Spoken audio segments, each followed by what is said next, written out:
Terima kasih. Kalau ada kisah, saya mulai dengan pantun. Pantunnya buah salam, buah leci. Nah, itulah tadi nama-nama buah. Dengan salam kita mulai agar acara kita mendapatkan berkah. Amin. Assalamualaikum warahmatullahi wabarakatuh. Selamat pagi, salam bahagia. Yang terhormat senior saya dan juga sekaligus guru bangsa dan tokoh inspiratif kita, Profesor Ki Sri Edi Suarsono, Ketua Umum Majelis Luhur Persatuan Mahasiswa. Beliau ini tokoh yang pemikiran, karyanya dan buku-bukunya saya baca sejak saya mahasiswa. Walaupun saya mahasiswa jurusan pendidikan, tapi juga saya menekuni berbagai gagasan kebangsaan beliau yang luar biasa. Kita doakan semoga beliau senantiasa sehat walafiat terus bersama kita. Yang saya hormati para wakil ketua umum perguruan taman siswa dan juga ketua harian Majelis Luhur Persatuan Taman Siswa Bapak Ki Gandung Ngatino, Panitra Umum Bapak Ki Dr. Saur Panjaitan 13. Nggak tahu ini dari kerajaan mana, dari kerajaan mana. Saya kalau dengan Ki Saur, Prof. Edi, saya biasa bercanda karena sejak kami di BSNP itu selalu kalau sudah rapat panjang kesimpulannya oleh Ki Saur dan kesimpulannya dengan pantun. Yang kami hormati sahabat dan sejawat saya dari Kementerian Pendidikan Dasar dan Menengah, ini lengkap sepertinya satu kantor kementerian diboyong semua di sini. Jadi kalau ada sidak mungkin kantornya kosong karena semuanya kunjungan kerja. Itulah yang namanya pejabat itu, kunjungan pun dianggap kerja. Kalau tidak pejabat, kunjungan dianggap jalan-jalan. Kalau masih anak muda, kunjungan dianggap keluyur. Bersama dengan kami pada kesempatan ini ada penasehat JWP Kemendikbudrismen Ibu Masnidah Abdul Mukti. Dari belakangnya jelas dia adalah istri saya. Ibu Dirjen GTK PG Profesor Nunuk Suryani, Bapak Didik Suwardi PhD, Staf Khusus Menteri Bidang Manajemen dan Kelembagaan, Kandidat Dr. Arif Jamali, Staf Khusus Menteri Bidang Pembelajaran dan Sekolah Unggul, Bapak Dr. Iwan Junaidi, Direktur Kepala Sekolah, Pengawas Sekolah dan Tenaga Pendidikan, Bapak Bambang Hadiwaluyo, Kepala BPMP Daerah Istimewa Yogyakarta. Ini petinggi di lingkungan Kementerian Dikdasmen Profesi. Jadi kalau saya sempat Bambang itu selalu saya menghormat ke atas itu. Kalau sama saya beliau menunduk ke bawah karena perbedaan tinggi badan. Bersama kami juga Bapak Adi Wijaya, Kepala BPDTK DJ, dan juga Bapak Masruhan Budianto. Ini saya kalau setiap kali menyebut ini paling bingung karena singkatannya paling panjang. BBPP NPV Seni Budaya. Silakan yang hafal saya kasih hadiah. Panjangnya apa? Kemudian Bapak Anang Santosa, Kepala Balai Bahasa DIY, dan juga Bapak-bapak dan ibu-ibu, para tokoh taman siswa dan tokoh pendidikan yang hadir pada kesempatan ini yang menghormati dan satu persatu, serta Bapak dan Ibu peserta Rakornas Majelis Luhur Persatuan Taman Siswa seluruh Indonesia. Pertama-tama marilah kita bersyukur atas nikmat Allah Tuhan yang Maha Kuasa, karena atas rahmatnya pada pagi yang indah dan cerah ini kita dapat bersama-sama berkumpul menghadiri Rakernas Majelis Luhur Taman Siswa. Saya menyampaikan terima kasih yang sebesar-besarnya kepada Taman Siswa, tidak hanya telah mengundang saya di acara ini, tetapi juga sumbangan, dedikasi, dan kontribusi Taman Siswa dalam mencerdaskan kehidupan bangsa dan dalam memajukan pendidikan di Indonesia.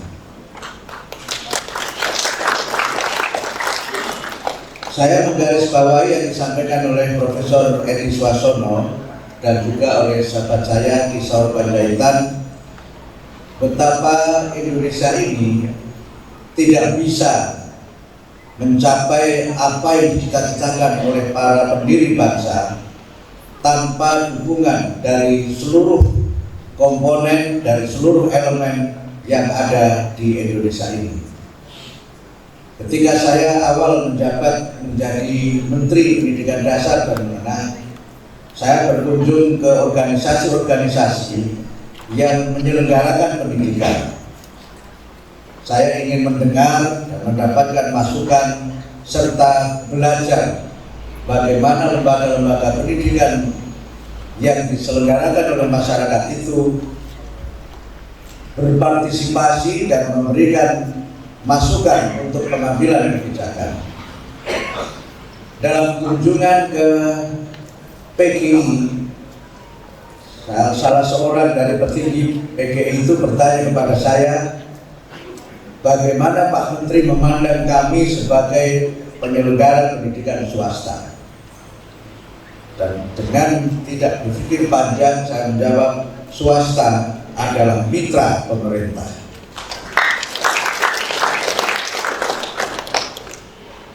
Pendidikan swasta sudah hadir di Indonesia ini sebelum Indonesia merdeka. Bahkan para tokoh penggerak pendidikan yang kemudian mendirikan lembaga-lembaga pendidikan swasta itu adalah juga para tokoh pendiri bangsa. Kemarin saya mengajar di S3 UIN di Jakarta. Saya masih di sana berarti. Jadi walaupun menjadi menteri, saya masih aktif mengajar. Pas temanya tentang Ki Hajar Dewantoro. Dan ketika kita membaca, di kantor saya ada 3 jilid buku tulisan asli Ki Hajar Dewantoro yang saya baca ketika senggang, ketika sedang tidak menerima tamu. Saya menyempatkan diri profesi untuk membaca buku, karena kalau menteri tidak membaca buku, ketahuan dia tidak membaca buku. Ki Hajar Dewantoro adalah tokoh bangsa yang tidak kita ragukan peranannya dalam kemerdekaan Indonesia. Selain beliau mendirikan Taman Siswa, beliau juga bergerak bersama dengan tokoh lainnya dalam gerakan 3 Serangkai yang berusaha untuk mewujudkan kemerdekaan Indonesia dengan gerakan ilmu dan gerakan budaya yang kemudian berkontribusi besar terhadap tercapainya kemerdekaan Indonesia. Perguruan Taman Siswa yang didirikan oleh Ki Hajar Dewantoro juga menjadi institusi yang dalam banyak hal mewarnai dan memberikan landasan terhadap arah kebijakan dan karakter serta sistem pendidikan di Indonesia. Kita semuanya melihat dengan jelas bagaimana jejak beliau sebagai Menteri Pendidikan yang pertama dengan ajaran beliau yang kita sebut dengan AMOM itu, yang dipakai menjadi bagian dari tema acara Rakernas ini, dan juga ajaran tentang bagaimana kemandirian yang tadi ditulis dalam bahasa Belanda. Saya belajar dari Prof. Edi, membacanya self-rudrofik. Ini kalau saya baca agak susah, yang komentar pertama mesti istri saya dulu. Self-rudrofik dengan asah, asih, dan asuh. Sistem Among yang menjadi landasan dan sekaligus warisan Ki Hajar Dewantoro dalam pendidikan sekarang ini menjadi sangat penting dan sangat relevan di tengah pergeseran budaya dan suasana kehidupan yang kita rasakan semakin jauh dari cita-cita membangun peradaban dan keadaban yang utama. Keadaban bangsa sekarang ini menjadi persoalan yang tidak sederhana. Kesantunan, keadaban, tata krama yang menjadi ciri dari bangsa yang berperadaban tinggi sekarang ini menjadi sesuatu yang sangat mewah dalam kehidupan kita. Kata-kata kasar, perilaku, dan perbuatan yang tidak menghormati orang lain itu dengan mudah bisa kita lihat dalam kehidupan sehari-hari. Apalagi jika kemudian kita membaca di media sosial, dan bahkan kalau kita merujuk pada survei dari Microsoft tentang keadaban digital, kita merasakan betul bagaimana problem dan tantangan keadaban atau karakter bangsa itu memang menjadi persoalan yang harus kita selesaikan bersama-sama. Karena itu saya juga dalam berbagai kesempatan menegaskan bahwa Kementerian Pendidikan Dasar dan Menengah sesuai dengan amanat konstitusi berusaha untuk meletakkan pendidikan sebagai proses untuk kita membangun karakter dan peradaban bangsa. Dan karena itu maka ajaran Ki Hajar Dewantoro dengan Among yang di dalamnya kita melaksanakan prinsip-prinsip saling asah, saling asih, dan saling asuh itu menjadi sangat relevan. Konsep taman siswa yang di dalamnya kita mendapatkan pelajaran tentang tri pusat pendidikan. Sekarang ini agak saya perkuat Prof. Edi dengan catur pusat pendidikan, yaitu pendidikan yang berbasis keluarga, masyarakat, sekolah, dan media. Ini menjadi tantangan tersendiri, dan karena itu maka sekali lagi tema yang diangkat oleh Rakernas Taman Siswa kali ini sangat relevan dengan kebijakan Kementerian Pendidikan Dasar dan Menengah.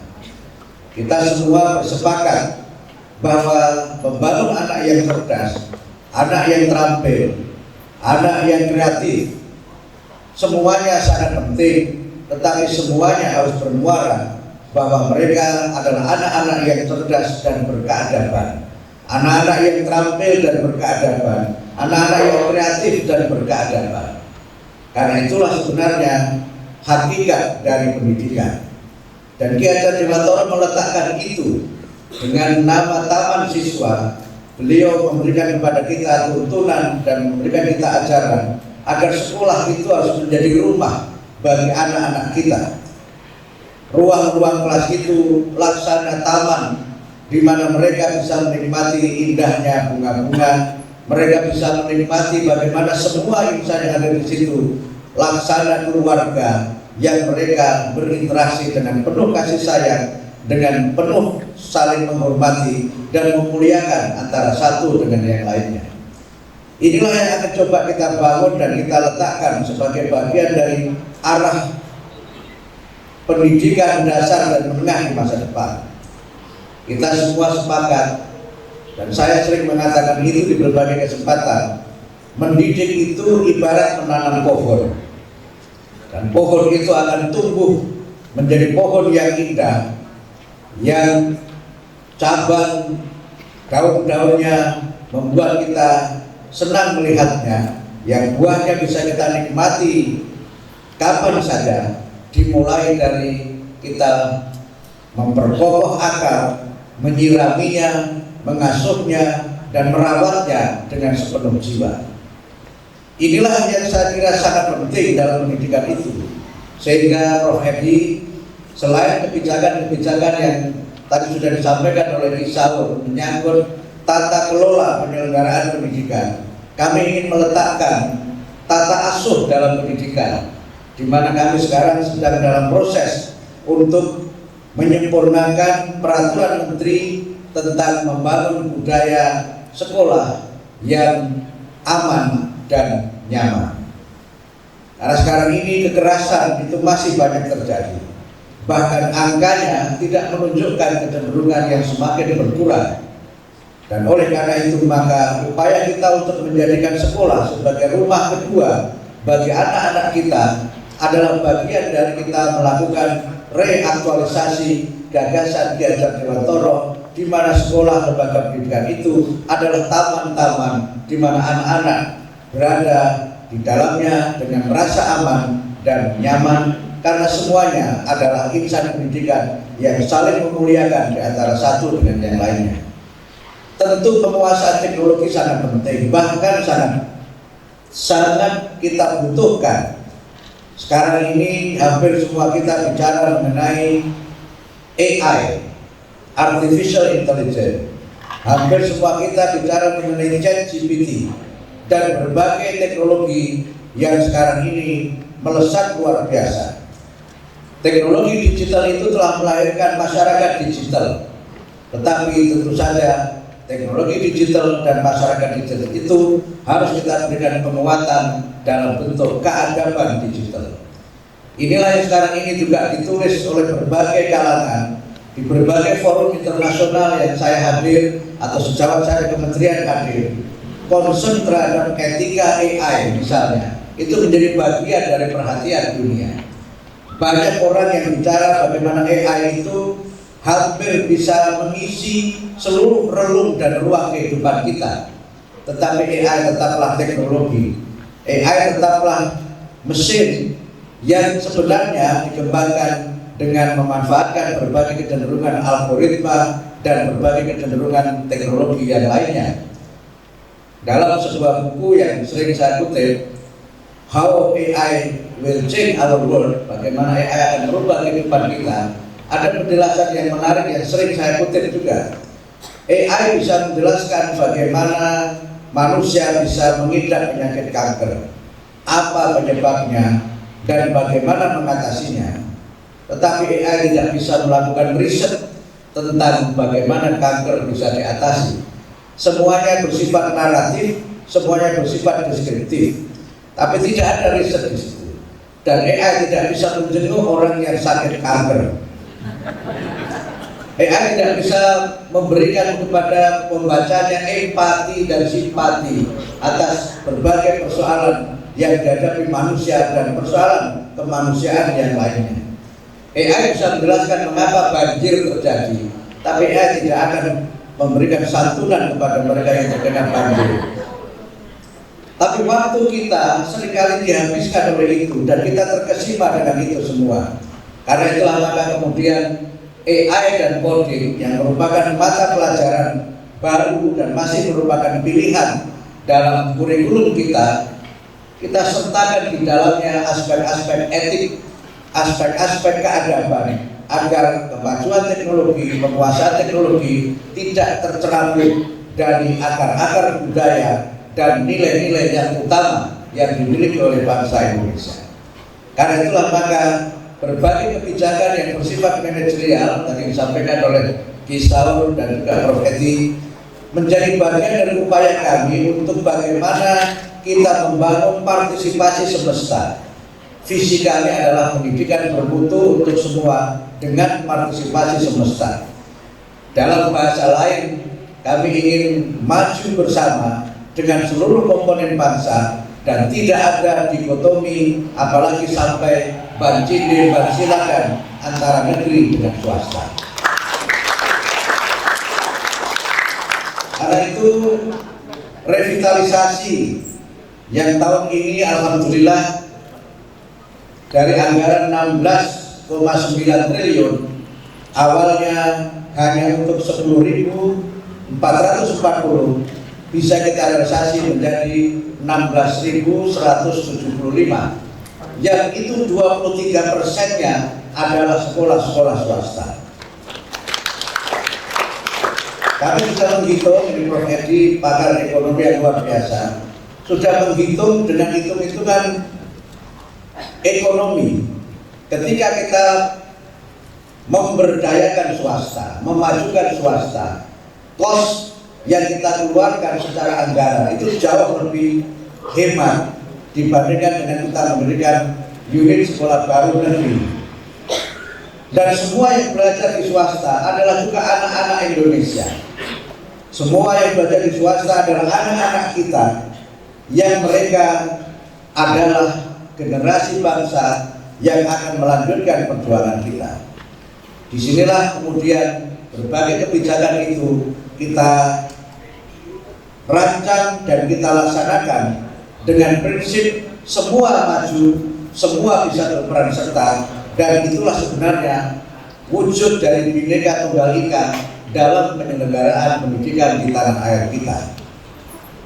Bhinneka Tunggal Ika tidak sekedar celebrating our diversity dari sisi budaya, dari sisi suku dan agama, tetapi juga celebrating our capacity to make Indonesian education successful. Mudah-mudahan bahasa Indonesia tidak keliru. Bagaimana semua pihak bisa bekerja sama untuk membuat pendidikan Indonesia menjadi sukses dan berhasil sebagaimana cita-cita para pendiri bangsa. Karena itulah maka kami berharap agar Rakernas ini dapat tidak hanya membahas persoalan-persoalan internal taman siswa, tetapi juga memberikan gagasan dan sumbangan pemikiran agar kebijakan kami, baik yang berupa tata kelola penyelenggaraan pendidikan maupun yang berkaitan dengan upaya-upaya memperkuat pendidikan karakter, dapat lebih baik lagi. Kami berharap agar sumbangan pemikiran para tokoh di taman siswa dapat membuat pendidikan kita semakin kokoh dan semakin maju untuk kemajuan bangsa dan negara. Saya kira demikian dapat kami sampaikan. Saya tentu saja harus berpantun lagi, walaupun tadi saya agak nyadar kalau Kisaur kan pantunnya di luar kepala. Kalau saya pantunnya harus nyadar, walaupun juga tidak sehebat pantunnya Kisaur, karena Kisaur itu memang lahir untuk berpantun. Saya ketika ketemu Kisaur itu Prof. Edi langsung berkomentar, ini taman siswa ini tidak hanya menjadi organisasinya orang Jawa, tapi seluruh orang Indonesia. Contohnya Kisaur ini Batak par excellence. Tetapi dari bahasa Bataknya sudah engarso sontulodo, engmatio mangengarso tuturi harganya, juga luar biasa Kisaur. Karena itu saya berpantun untuk Kisaur. Burung kutilan, burung terukur, bernyanyi riang di pohon kelapa. Apa tadi saya? Saya sangat senang bertemu Kisaur. Ya. Terus apa namanya? Si jago pantun yang luar biasa.